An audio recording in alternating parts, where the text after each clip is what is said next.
So in the previous class we had already discussed about the parts of the cell, that is cell membrane, cytoplasm and nucleus. So now we will discuss about the cell organelles. Cell organelles are the living parts of the cell that have definite shape, structure and function, and these are found in the cytoplasm. So cell organelles, these are the living parts of the cell found in cytoplasm, and they have definite shape, structure and function. So there are various cell organelles are there. So main organelles of the cell are vacuole, lysosome, endoplasmic reticulum, centrosome, ribosome, mitochondria and Golgi apparatus. So we will discuss each and every one function one by one. So first of all, vacuoles. So vacuole is a fluid filled space enclosed in a membrane. It stores water, useful minerals, pigments and many other substances. So it is used, its function is to store water, mineral, pigments and many other substances. And in animal cell, small vacuoles are there, but in plant cell, large vacuoles are found. So lysosome, next is lysosome, which contains chemical substance called enzymes that can digest the cell.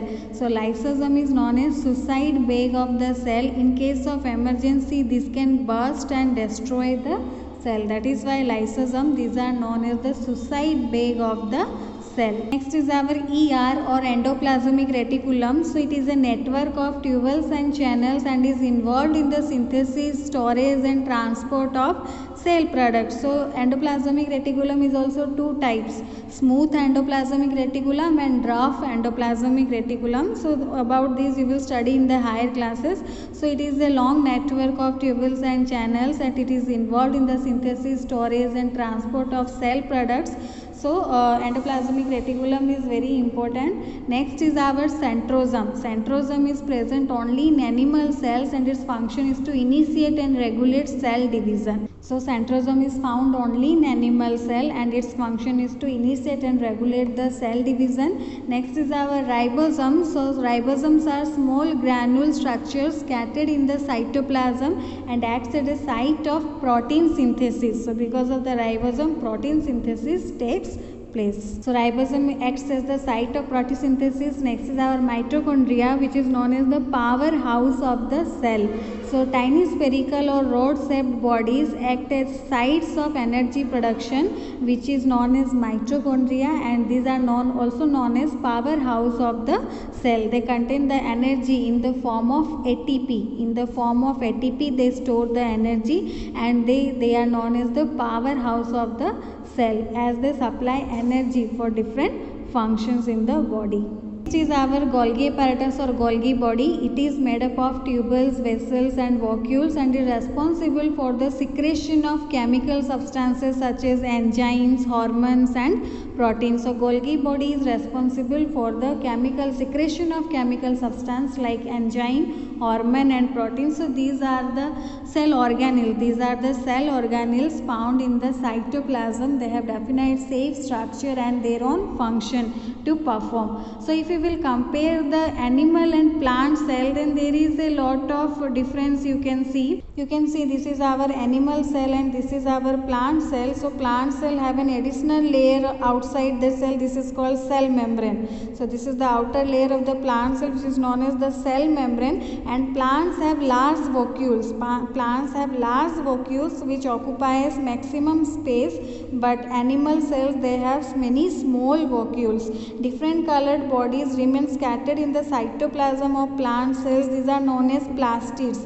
Even plastids are also found only in plant cells, and there are three types of plastids, that is chromoplast, chloroplast and leucoplast. All these things you will study in the higher classes, but you should know. So plastids are present only in plant cell, and plastids are also three types: chloroplast, chromoplast, leucoplast. And among these three, chloroplast is responsible for the chlorophyll, for the presence of chlorophyll, so that the leaves are green in color.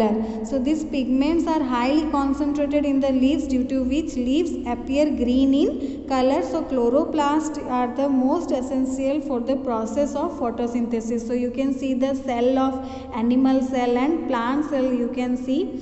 So they have some basic difference. So plants have plastids. Plastids is not present in animal cell. Plants have plastids, that is also of three types, that is chloroplast, chromoplast and leucoplast. So these are green colored plastids. These are green colored plastids. This is known as chloroplast. Because of the chloroplast only photosynthesis takes place, because chloroplast contains the green pigment called chlorophyll.